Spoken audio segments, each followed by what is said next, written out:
Et salut à tous, ici Yoni le marchand bien, j'espère que tout roule pour vous, que vous avez la grosse forme. Si vous êtes nouveau sur la chaîne, je vous souhaite la bienvenue.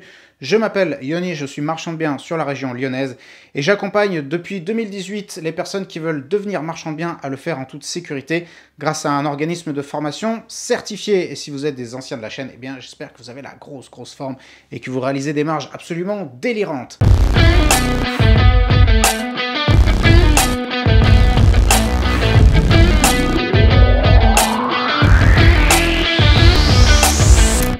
Aujourd'hui, dans cette vidéo, je voudrais poser 3 questions. Vous donner les 3 questions, plus exactement, que vous devez absolument vous poser avant de démarrer une activité de marchand de biens.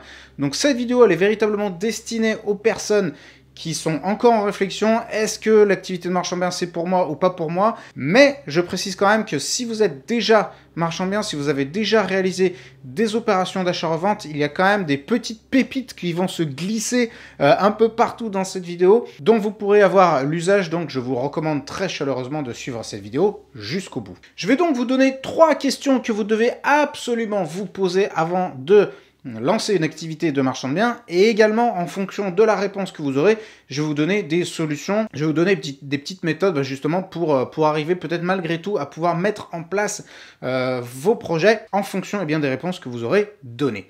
Alors j'en profite, si ce n'est pas encore le cas, pour vous inviter à vous abonner à ma chaîne. Là juste en dessous, vous pouvez vous cliquer s'abonner et appuyer sur la petite cloche, ce qui activera les notifications sur YouTube la prochaine fois que je sortirai une vidéo. La toute première question que vous devez vous poser avant de lancer une activité de marchand de biens, c'est: est-ce que vous avez du capital? Est-ce que vous avez du cash?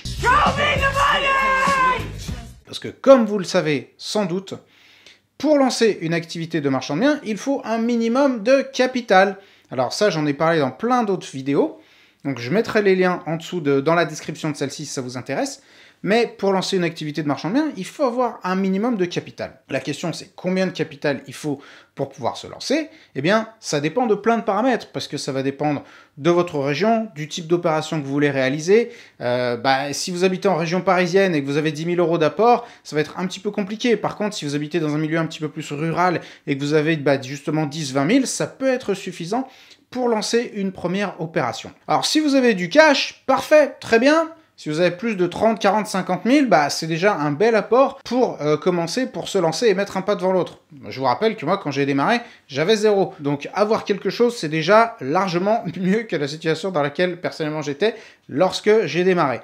Maintenant, si vous n'en avez pas de panique, c'est pas un drame, ça veut pas dire que vous pouvez pas lancer une activité d'achat-revente et que vous pouvez pas commencer à développer une activité d'achat-revente. Ça veut juste dire qu'il va falloir aller trouver les ronds. Il va falloir trouver ce capital. Et j'ai fait déjà pas mal de vidéos à ce sujet. Je mettrai les liens en dessous si justement le sujet de démarrer sans capital vous intéresse. Mais ce que je vais vous rappeler, c'est que vous n'avez pas nécessairement besoin de posséder ce capital pour pouvoir mettre en place l'opération. Donc je répète, vous avez besoin de capital pour lancer une opération de marchand de biens, mais personne ne vous dit que ce capital doit vous appartenir. Il y a plein de façons d'amener à vous du capital, si vous n'en avez pas personnellement, pour pouvoir monter justement ce type d'opération. Une solution simple, par exemple, c'est de commencer à aller emprunter aux amis, à la famille, aux personnes qui vous sont proches. Là, franchement, aller gratter 10 000, 20 000, 30 000 par-ci par-là, c'est pas le bout du monde. Une autre solution que vous pouvez mettre en place, c'est tout simplement de réaliser un achat-revente à titre perso. Alors, il faut faire très attention avec ça, puisque ça peut être assimilé par le fisc à une opération commerciale et donc être requalifié en opération de marchand. Mais si vous faites les choses à peu près intelligemment, vous achetez en nom propre, vous revendez, vous attendez un temps à peu près décent pour qu'il n'y ait pas justement cet aspect spéculatif que l'administration fiscale déteste. Vous revendez et vous récupérez le cash, et après ce cash, vous pouvez le réinjecter dans votre société de marchand de biens. Et pourquoi c'est intéressant de faire ce premier achat-revente en nom propre? Tout simplement parce que les banques vont avoir beaucoup plus de facilité à vous prêter, à vous en tant que personne physique, à 100%, pour acheter une résidence principale plutôt que pour acheter autre chose. Donc aujourd'hui en France, les banquiers, ils aiment bien que les gens achètent leur résidence principale. Donc si vous venez voir un banquier et que vous lui dites j'ai un projet d'achat de résidence principale, en général, si vos comptes sont à peu près propres et que vous avez des revenus convenables, eh bien vous avez à peu près toutes les chances de vous faire financiers. Une autre solution dont vous disposez, c'est potentiellement de liquider un investissement locatif. Ça, je connais pas mal de gens qui viennent me voir pour des formations et qui ont déjà un certain patrimoine, qui ont déjà investi dans le locatif et qui veulent passer justement à la vitesse supérieure et faire de l'achat-revente pour générer du cash. Et souvent, le problème des marchands de biens, c'est qu'à un moment donné, ils se retrouvent coincés au niveau trésor.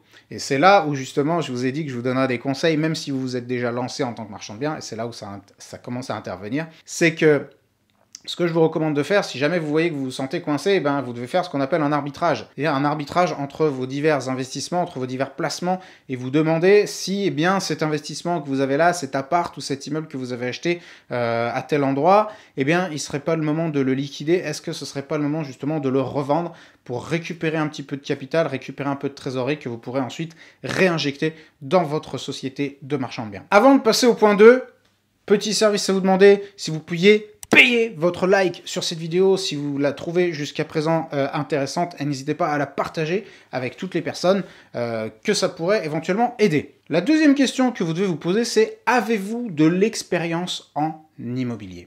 Et quand je dis de l'expérience en immobilier, ça peut être dans plein de professions qui gravitent autour de l'immobilier. Parce que l'achat-revente, c'est quelque chose d'assez spécifique. Vous n'êtes pas obligé d'avoir une expérience dans l'achat-revente pour pouvoir réussir dans l'achat-revente.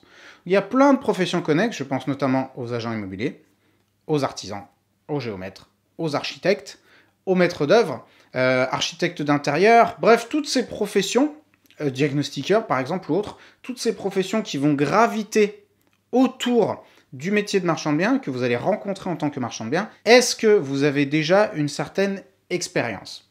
Parce que ça va avoir deux impacts. Premièrement, le fait d'avoir une expérience, ça va vous donner beaucoup plus d'assurance, vous allez pouvoir progresser beaucoup plus vite, et ça va vous donner un gros avantage concurrentiel par rapport à d'autres personnes. Si vous êtes déjà architecte d'intérieur, vous savez faire des plans, vous savez faire des visuels 3D, ou des choses comme ça, eh bien c'est un énorme avantage que vous pouvez mettre à votre actif dans le démarrage de votre activité de marchand de biens. Et le deuxième avantage d'avoir une expérience professionnelle connexe, c'est de pouvoir, le jour où vous allez consulter les banques, justifier justement de cette expérience et de dire, moi, madame la banquière ou monsieur le banquier, j'ai déjà une expérience, je ne suis pas un touriste qui s'est réveillé hier matin en voulant devenir marchand de biens, on ne sait pas comment, j'ai déjà une expérience dans l'immobilier et cette expérience, je souhaite la faire valoir et c'est la raison pour laquelle j'ai monté ce projet et je sollicite votre financement. Si vous avez une expérience dans l'investissement locatif, ça fonctionne aussi. Ça fonctionne aussi parce que vous êtes déjà familier avec les démarches, avec les calculs, avec ce genre de choses. Alors attention, ceci dit, c'est quand même pas tout à fait les mêmes mondes, c'est pas les mêmes connaissances, ce ne sont pas les mêmes calculs. Je le vois très régulièrement parce que je forme beaucoup de personnes dans la MDB Academy, mon organisme de formation. Je forme beaucoup de personnes qui ont déjà de l'expérience dans l'investissement locatif. Et tous me disent, à la fin des formations, viennent me voir en me disant « Ouais, effectivement, je pensais que je connaissais parce que j'avais déjà pas mal d'investissements locatifs, mais je vois que c'est très différent, je vois qu'il y a plein de choses à savoir que je ne connaissais pas nécessairement au travers de mes investissements locatifs. » Et justement, avant de passer au troisième point, j'ai une question à vous poser. Est-ce que vous êtes déjà marchand de biens?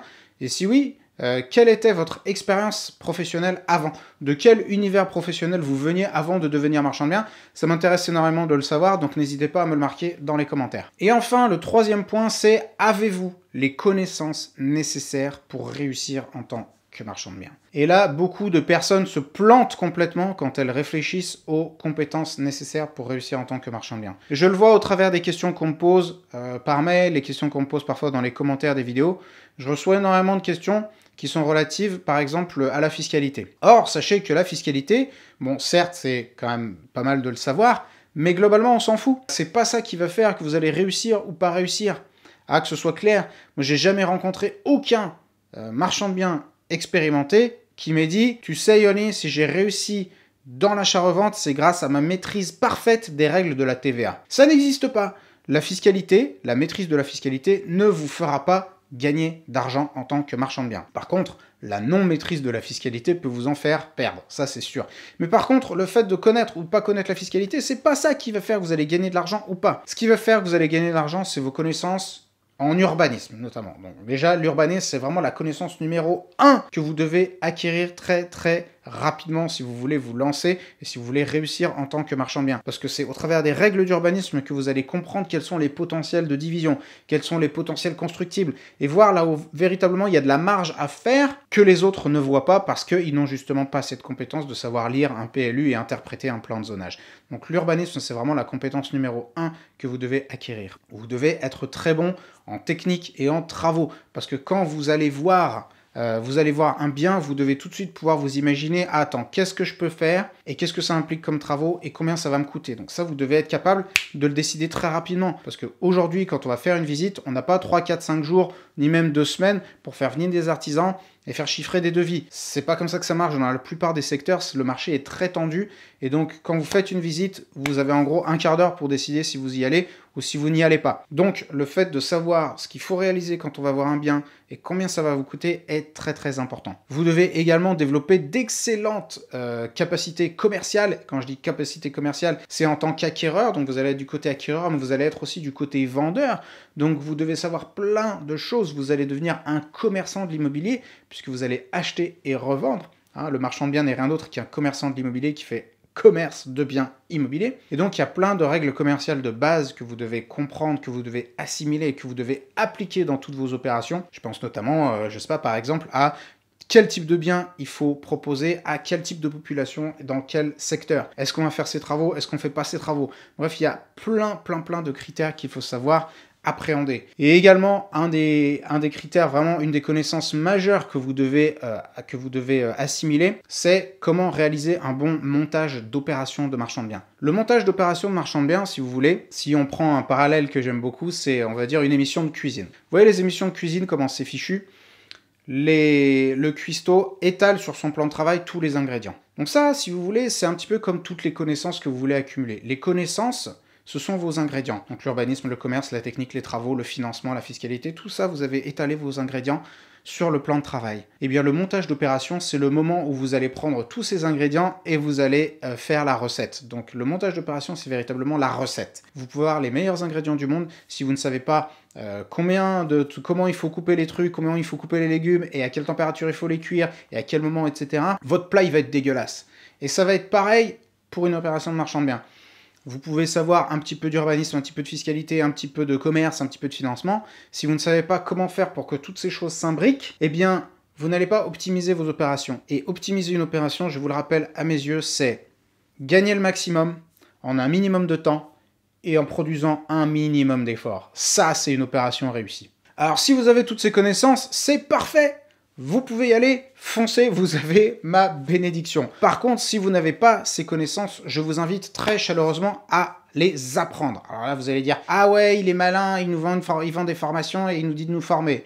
Oui, exactement. Après, que vous allez vous former avec moi ou avec un autre, on s'en fout pas mal. Mais ne vous lancez pas dans ce genre d'opération sans avoir appris au préalable. Et je vous garantis que les quelques milliers d'euros que vous allez investir dans votre formation, vous allez récupérer x10, x20. En général, c'est le chiffre... C'est le ratio dont attestent les participants de mes formations qui passent à l'action, c'est qu'ils me disent qu'en général, ils ont rentabilisé entre x10 et x20 tous les conseils que je leur donne dans les formations. Donc ne voyez pas ça comme une dépense, hein, encore une fois, que vous vous formiez chez moi ou chez quelqu'un d'autre, ne voyez pas ça comme une dépense, mais comme un investissement. Donc pour résumer cette vidéo, avant de vous lancer, avant de démarrer en tant que marchand de biens, demandez-vous numéro 1 si vous avez du cash. Si vous n'en avez pas, demandez-vous ce que vous pouvez faire pour en obtenir. Et je vous ai donné pas mal de pistes. D'ailleurs, je vous mettrai dans le lien dans la vidéo, en bas de la vidéo, dans la description, un lien vers une vidéo dans laquelle je parle de comment se lancer sans capital, qui vous donnera pas mal de pistes. Ensuite, demandez-vous si vous avez de l'expérience dans une des professions connexes qui tournent autour de l'immobilier. Et si vous n'avez pas d'expérience, eh bien, je vous recommande très chaleureusement de vous entourer de professionnels ultra compétents. Et ça d'ailleurs,